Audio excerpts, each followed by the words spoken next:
যদি আমরা জানাজা থেকে গ্রহণ করি তাহলে আমরা আশা করি আমাদের জিন্দেগিটা ইসলামী জিন্দেগি হবে, রাসূল সাল্লাল্লাহু আলাইহি ওয়াসাল্লামের আদর্শের জিন্দেগি হবে। আমি যতটুকু শুনেছি উনি গতকালকে তওবা করেছেন। আল্লাহু আকবার। আল্লাহ তাআলা ওনার মুক্ত হয়ে কবরে যাওয়ার তৌফিক দান করেন। সকলে বলি আমিন। আসসালামু আলাইকুম ওয়া রাহমাতুল্লাহ। মানুষ ছিলেন, জীবনে হাসি ছাড়া কারোর সাথে কোনো কথা বলেন নাই।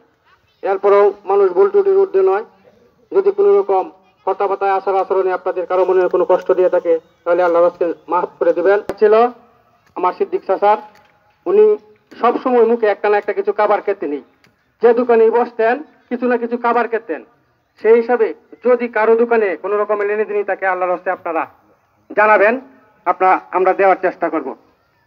এই পর্যায়ে সংক্ষিপ্ত আকারে মরহুম সম্পর্কে স্মৃতিচারণ করবেন মরহুমেরই সন্তান জনাব রূপন মণ্ডল। আপনাদের